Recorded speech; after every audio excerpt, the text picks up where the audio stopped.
250 years, 11 major wars, over 6 million dead, trillions of dollars turned to ash and rust. America was not born in peace. It was born screaming, in gunfire and blood, on a cold morning in Massachusetts, and it has not stopped fighting since. Every border it drew with a musket. Every ocean it crossed with a battleship. Every ideology it exported with a rifle in one hand and a flag in the other. This is not a story about heroes. This is not a story about villains. This is the ledger, the full, brutal accounting of what it actually cost to build the most powerful nation on earth. Who died? Who paid? Who won? And who simply survived long enough to call it victory? From 13 ragged colonies to a global superpower, here is the price. War by war, dollar by dollar, body by body. It begins with farmers, not soldiers, not professionals, men who picked up muskets they used to shoot deer and turned them on the most powerful army on the planet. In April 1775, at Lexington and Concord, colonial militia fired on British regulars, and a rebellion that nobody expected to survive its first winter was suddenly real. Why they fought? 13 British colonies, taxed without representation, exhausted by decades of imperial control over their trade, their courts, and their land, finally decided that loyalty to a king 3,000 miles away was no longer worth the cost. No taxation without representation wasn't just a slogan, it was the spark for the first successful colonial revolution in modern history. How it was fought? This was an underdog's war in the truest sense. The Continental Army, led by George Washington, was underfed, underpaid, and under-equipped. At Valley Forge, in the winter of 1777-1778, soldiers froze without shoes, without blankets, some without muskets at all. Nearly 2,000 died that winter not from British bullets, but from starvation, typhus, and frostbite. Meanwhile, Britain's Royal Navy dominated the Atlantic, and British regulars were the best-trained soldiers in the world. America's advantage was never firepower. It was geography, French intervention, and sheer stubbornness. When France formally allied with the rebels in 1778, furious at Britain after their own defeat in the 7 Years' War, the balance shifted. French ships, French gold, and French soldiers turned a colonial uprising into a world war. The turning point, Yorktown, 1781, General Cornwallis, boxed in by Washington's army on land and a French fleet at sea, surrendered nearly 8,000 British troops. It wasn't the end of the war on paper that came 2 years later, but it was the end of Britain's will to fight. The cost, American dead, approximately 25,000 British and Allied dead, approximately 24,000 financial cost to the fledgling United States, roughly $101 million in period dollars, a staggering sum for 13 colonies with no national treasury, no currency worth trusting, and no army that had ever been paid on time. How it ended? The Treaty of Paris, 1783, Britain formally recognized American independence, ceding territory from the Atlantic to the Mississippi River.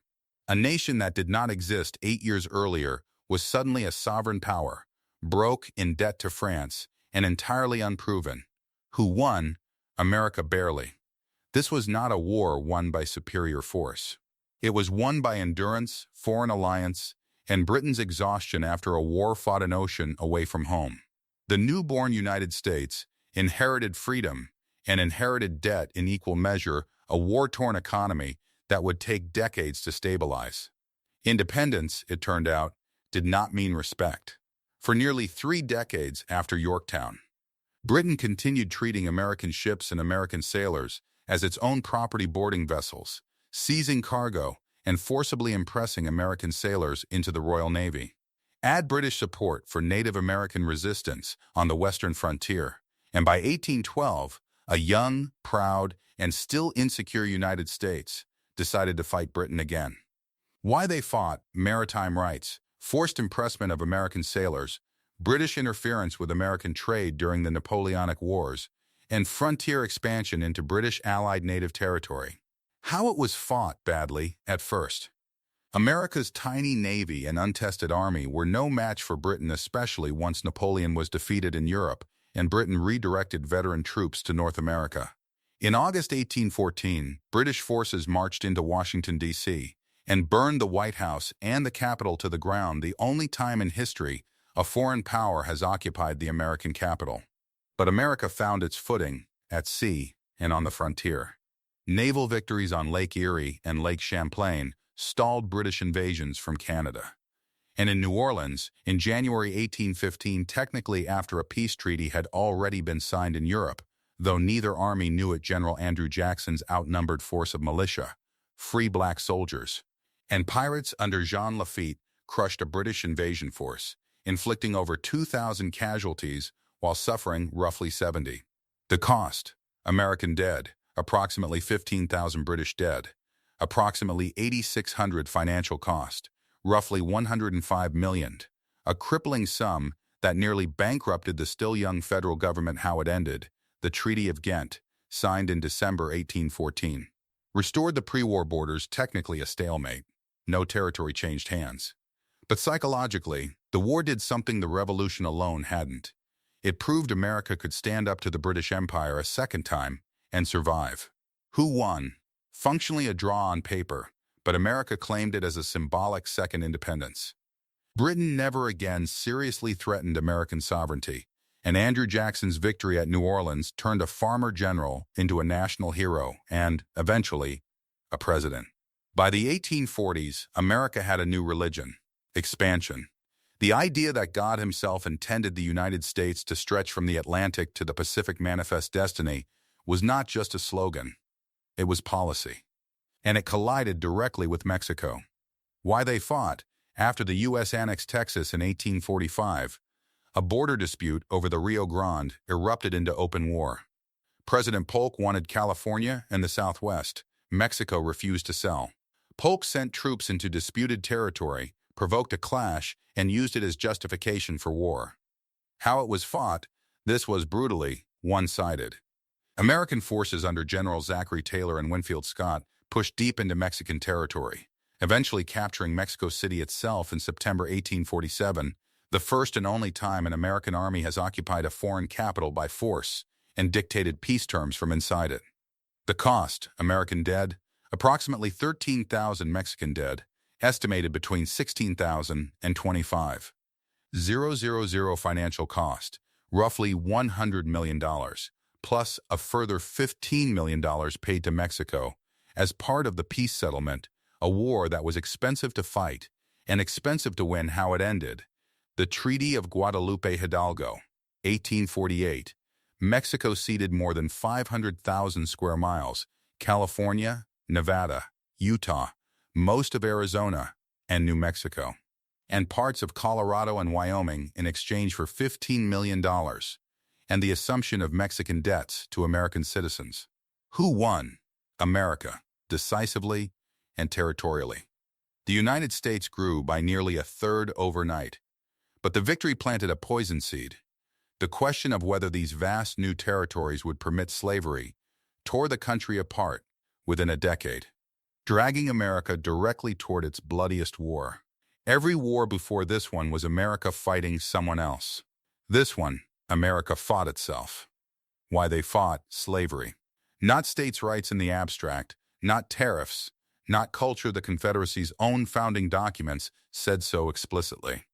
11 Southern states seceded rather than accept a union that increasingly opposed the expansion of slavery, and in April 1861, Confederate guns opened fire on Fort Sumter. How it was fought: for 4 years, the industrial North and the agrarian South tore each other apart in a war of a scale America had never seen and has never seen since. New rifled muskets made infantry charges into slaughter. Trench warfare appeared outside Petersburg, a grim preview of what World War I would later become on an industrial scale. Battles like Antietam, Gettysburg, and Shiloh produced casualty counts that dwarfed every prior American conflict combined. Antietam alone, a single day, September 17, 1862, produced roughly 23,000 casualties, making it the bloodiest single day in American military history, a record that still stands. The cost: total dead, approximately 620 to 750,000 more American deaths than every other American war combined, from the Revolution through Vietnam Union dead, roughly 360,000 Confederate dead, roughly 260 to 290,000 financial cost, over $6. $7 billion combined for both sides in period dollars, a sum so large it reshaped the entire American economy and financial system, birthing the federal income tax and a national paper currency to pay for it. How it ended, General Robert E. Lee surrendered the Army of Northern Virginia to General Ulysses S. Grant at Appomattox Courthouse in April 1865. Within weeks, the Confederacy collapsed entirely. Who won? The Union. Slavery was abolished by the 13th Amendment. The country was reunified by force, not by choice, and the wounds of that reunification, from Reconstruction to Jim Crow, would shape American life for generations after the guns fell silent. If the Civil War was about tearing America apart, the next major war was about America reaching outward for the first time, as an empire. Why they fought: the explosion of the US Maine in Havana Harbor in February 1898, killing 260 American sailors, was blamed, likely wrongly, on Spain.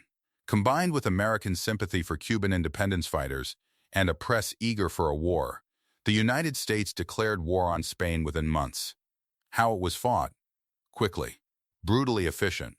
American naval power crushed the aging Spanish fleet at Manila Bay in the Philippines without losing a single ship. Theodore Roosevelt's Rough Riders charged up San Juan Hill in Cuba, an event that made Roosevelt a national celebrity and, later president. The entire war lasted roughly 10 weeks. The cost: American dead, approximately 2,900 Spanish dead, estimated at over 10,000. Again, mostly from disease. Financial cost: roughly $283 million. How it ended. The Treaty of Paris, 1898. Spain ceded Puerto Rico, Guam, and the Philippines to the United States, and Cuba gained nominal independence under heavy American influence. Who won? America, overwhelmingly, and in doing so, transformed itself almost overnight from a continental power into an overseas empire, with colonies stretching into the Pacific and Caribbean. The war also triggered a brutal, less discussed sequel, the Philippine-American War, where American forces fought Filipino independence fighters who had expected liberation. Not new colonizers, a conflict that cost over 4,000 American lives and an estimated 200,000 or more Filipino deaths, many from famine and disease tied to the fighting.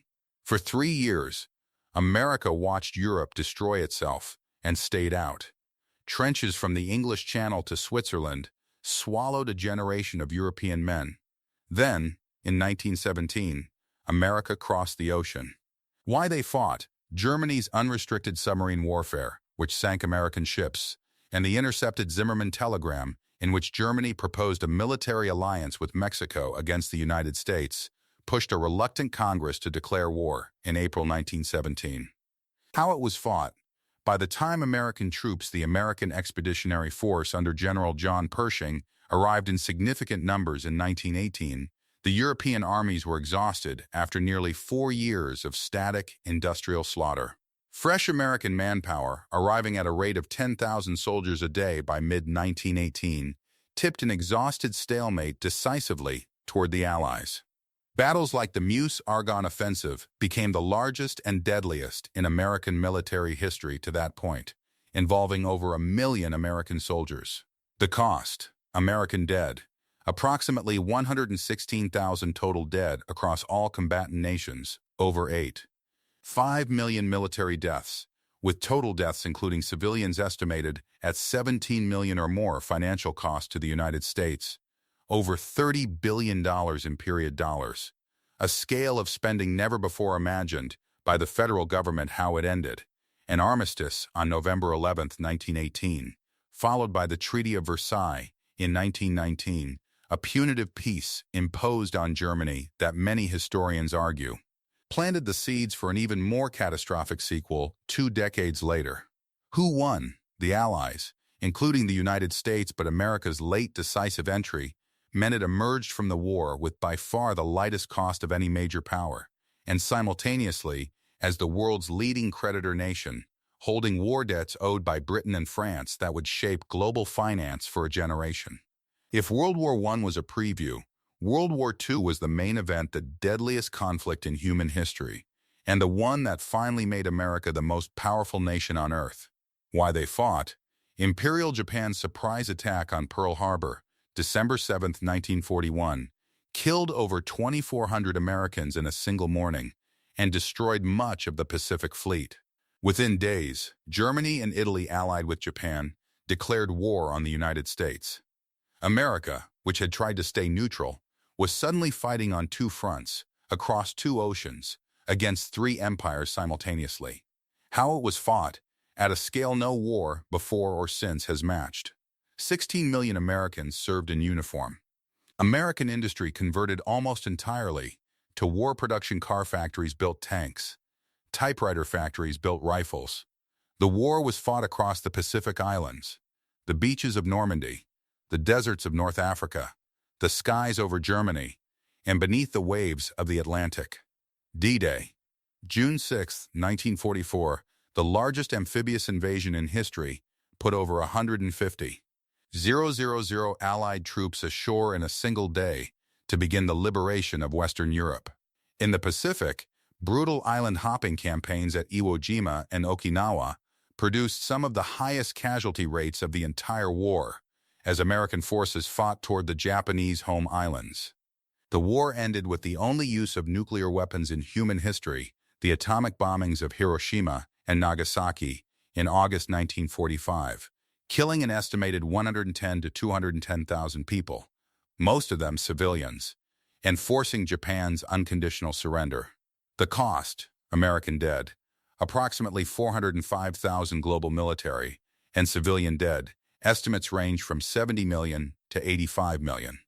Making World War II by far the deadliest conflict in human history, including the Holocaust, in which Nazi Germany systematically murdered 6 million Jews and millions of other victims. Financial cost to the United States: approximately $296 billion in period dollars, adjusted for inflation, well over $4 trillion in today's money.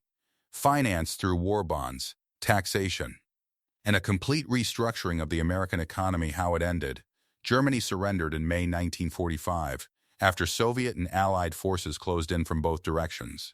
Japan surrendered in September 1945 following the atomic bombings and the Soviet declaration of war against it. Who won? The Allies, the United States, Britain, and the Soviet Union decisively. America emerged from the war with its homeland untouched by bombing, its industrial base intact and massively expanded, and its economy producing roughly half of the entire world's industrial output. No war did more to make America a global superpower than this one. Peace lasted 5 years. Then a new kind of enemy emerged, one that wouldn't wear a flag America immediately recognized, and one that introduced a new, grinding kind of war, limited, ideological, and often unwinnable in any traditional sense. Why they fought: North Korea, backed by the Soviet Union and later China, invaded South Korea in June 1950. Under the banner of the United Nations, the United States led a multinational force to push back the invasion, the first major military test of America's new Cold War containment policy against communism. How it was fought: violently and unpredictably. American and UN forces, initially pushed to the brink at the Pusan perimeter, staged a dramatic amphibious counterattack at Incheon under General Douglas MacArthur, driving North Korean forces back almost to the Chinese border. Then China entered the war directly, sending hundreds of thousands of troops across the Yalu River, pushing American forces back in a brutal winter retreat. The front line eventually stabilized roughly where it had started, near the 38th parallel, and stayed there, through years of grinding static warfare, until the fighting simply stopped. The cost: American dead, approximately 36,500 South Korean military and civilian dead, estimated at over 1 million. North Korean and Chinese dead, estimated at over 1.5 million. Combined total Korean War dead across all sides, often estimated at 3 million or more, including massive civilian losses. Financial cost to the United States: Approximately $30 billion in period dollars. How it ended. An armistice in July 1953, not a peace treaty. Technically, the Korean War has never officially ended.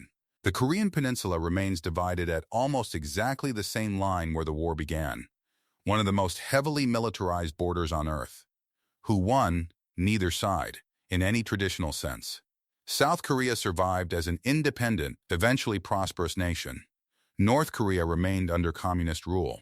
It was, by most measures, a 3-year war that ended in a draw the first time America fought a war it did not clearly win. If Korea was America's first inconclusive war, Vietnam was its first clear and painful defeat of national will, a war that divided the country at home as much as it was fought abroad. Why they fought? Cold War containment policy, again, the fear that if South Vietnam fell to communist North Vietnam, neighboring countries would fall like dominoes. American involvement escalated gradually through the late 1950s and early 1960s, then dramatically after the disputed Gulf of Tonkin incident in 1964, which Congress used to authorize open-ended military action. How it was fought, unlike any war before it, there were no clean front lines. American forces, technologically superior in every conventional sense, faced a determined guerrilla insurgency the Viet Cong supported by North Vietnamese regulars, fighting in dense jungle terrain that neutralized much of America's firepower advantage. Search and destroy missions, helicopter warfare, and massive bombing campaigns failed to break North Vietnamese resolve. The 1968 Tet Offensive, though a military defeat for the North, shattered American public confidence that the war was winnable, triggering a collapse in domestic political support. The cost, American dead, approximately 58,000 Vietnamese dead, estimates range widely, from 1 million to over 3 million financial costs to the United States, over $173 billion in period dollars adjusted for inflation. Well over $1 trillion. How it ended. The Paris Peace Accords in 1973 led to American withdrawal. Without American support, South Vietnam collapsed within 2 years. Saigon fell to North Vietnamese forces in April 1975, unifying the country under communist rule, the exact outcome the war had been fought to prevent. Who won? North Vietnam. This is widely regarded as America's first outright military and political defeat, a war that cost tens of thousands of American lives and reshaped American politics, military doctrine, and public trust in government for decades afterward. After Vietnam, America fought smaller, more cautious conflicts for nearly 2 decades. Then, in 1990, it got the chance to prove that its military rebuilt, re-equipped, and retrained could still deliver a swift, decisive, overwhelming victory. Why they fought? Iraq, under Saddam Hussein, invaded and annexed neighboring Kuwait in August 1990, threatening the global oil supply, and Saudi Arabia. A U.S.-led international coalition, authorized by the United Nations, moved to reverse the invasion. How it was fought? With a speed that stunned the world. A 5-week air campaign devastated Iraqi command, communication, and defense systems. The ground offensive that followed lasted just 100 hours before Iraqi forces were routed and Kuwait was liberated. It was, in almost every respect, the opposite of Vietnam: fast, decisive, and overwhelmingly one-sided. The cost: American dead, approximately 383 Iraqi military dead, estimated between 20,000 and 35,000 financial cost, roughly $61 billion, though the majority of this was covered by coalition partners, particularly Saudi Arabia, Kuwait, and Japan, making it one of the few wars in modern history that essentially paid for itself. For the United States, how it ended: a ceasefire in February 1991. Kuwait was liberated. Saddam Hussein remained in power in Iraq, a decision that would have consequences reaching all the way to a second American war with Iraq a decade later. Who won? The United States and its coalition, decisively and quickly, a war that restored American confidence in its own military after the long shadow of Vietnam. Then came a Tuesday morning in September that changed everything again. Why they fought? The September 11, 2001 attacks, orchestrated by Al-Qaeda and killing nearly 3,000 people on American soil, triggered the invasion of Afghanistan within weeks, aimed at toppling the Taliban government that had sheltered al-Qaeda's leadership.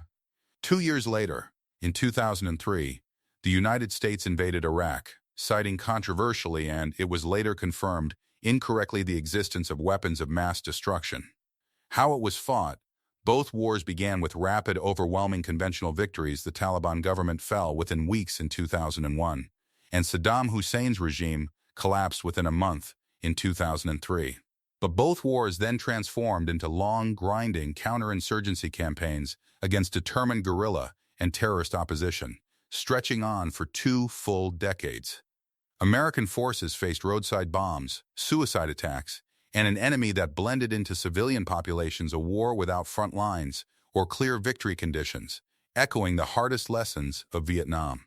The cost: American dead across both wars, approximately 7,000 military personnel, plus thousands of American contractors. Afghan dead, estimated at over 175,000, including tens of thousands of civilians. Iraqi dead, estimated at 200,000 to over 300,000, including massive civilian casualties from the insurgency and sectarian violence that followed. Financial cost, estimated at over $2.3 trillion for the Afghanistan war and over $1.9 trillion for the Iraq war, a combined cost exceeding $4 trillion when long-term veteran care and interest on war debt are included. According to research from Brown University's Costs of War project, How It Ended, the United States withdrew from Iraq in 2011, only to return in 2014 to fight ISIS, a militant group that rose from the chaos the war had left behind. American combat operations against ISIS wound down by the late 2010s. In Afghanistan, after 2 decades of war, the United States withdrew completely in August 2021, and the Taliban, the very government the war had been fought to remove, retook the entire country within days. Who won? In the immediate sense, neither war produced a clear American victory. Saddam Hussein was captured and executed, and al-Qaeda's core leadership was eventually destroyed, including Osama bin Laden, killed by U.S. Navy SEALs in 2011. But the Taliban's return to power in Afghanistan and the instability that followed both wars in Iraq and the broader Middle East left historians and military strategists alike debating whether either war achieved the goals it was fought for. Add it all up, and the numbers are almost impossible to comprehend. Across 11 major wars, spanning 250 years, the United States has lost approximately 1.3 million of its own soldiers and sailors. Foreign dead enemies, allies, and civilians caught in between pushed the true global total connected to American wars past 6 million, and by some counts, when the full scale of World War II and the 20th century's other conflicts are included, into the tens of millions. In dollars alone, adjusted across 2.5 centuries of inflation. The total cost of American wars runs into the many trillions money that built armies, built bombs, built battleships, and just as often built the interest payments on debts that outlived the wars that created them. Every war promised something: independence, territory, unity, empire, containment, liberation, security. Some delivered exactly that. Others delivered decades of consequences nobody in power had the courage to predict. America was not built by peace.